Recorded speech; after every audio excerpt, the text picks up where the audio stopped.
Both the gesture of coming forward and the smile are unusual. It is a small garden considering the address in Islamabad. In fact, the height of the boundary walls is more indicative of the inhabitants within. Alert men can be seen around every corner as one is led through a maze of doorways and entrances to the small lawn. Bilawal Bhutto Zardari sits on the sparse garden furniture in the middle. Clad in a blue shalwar kameez with his trademark unruly hair, he gets up and meets his visitors, smiling widely. Both the gesture of coming forward and the smile are unusual. The wide, unhesitant smile reminds one of his youth.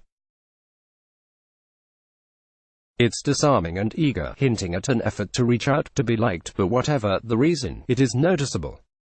If it's possible, the smile becomes wider still when his recent speeches in Parliament are mentioned. It is a cause of celebration for his entire party, as they all seem to light up when Bilawal Bhutto Zardari's speeches or wit are mentioned. Indeed, the young Zardari Bhutto is the talk of the town these days, as he dominates a parliament which is missing both the leader of the House and the one heading the opposition. And as he enjoys being in the spotlight, there have been some informal interactions with the press. The young politician has not just discovered his wit, he also appears to be informed on many political issues. He doesn't hesitate. Asked why he is constantly attacking the government for a possible rollback of the 18th Amendment when the real assault has come from the courts, he is quick to acknowledge the latter's role and can even cite the cases in detail, from the one on hospitals to the police. He is equally unreserved with his reply when asked about Sindh's refusal to give 3% towards the former Fatah's integration.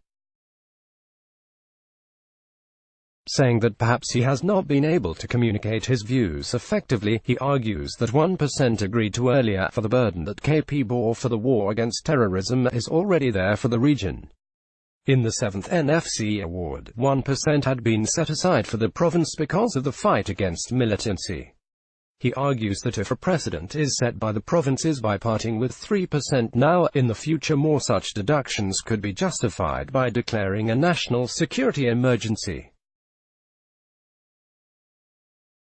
It seems as if he sees the demand from the 3% as another effort to roll back the constitutional amendment. But his answer doesn't address the political aspects of the PPP government's decision, that for many Sindh's refusal to agree to the 3% is simply acceptance that the PPP is no longer vying for non-Sindhi voters. Zia Raymond, a journalist who recently visited the former Fatah region, had observed this during a chat with me earlier. He pointed out that the PPP, which had been the first to work on Fatah reforms, now was being perceived as a party of Sindh.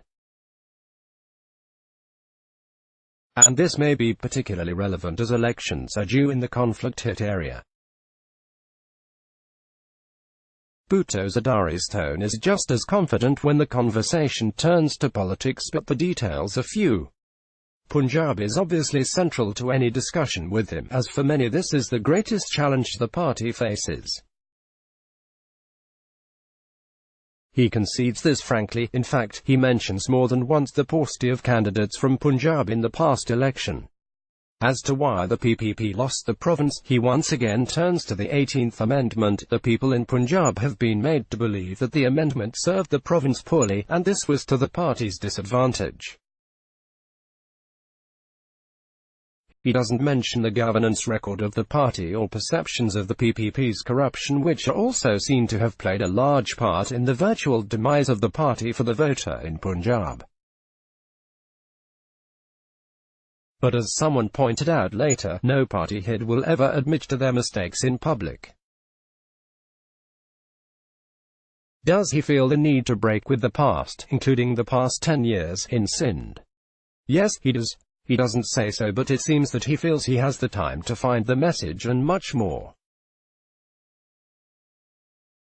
Perhaps he is right in that age is his weapon, but at the same time his challenges are not easy. For reviving a party while it enjoys power is not for the faint-hearted, and neither will it depend solely on his acts and decisions. By arrangement with Dawn Let's Block Ads. Why?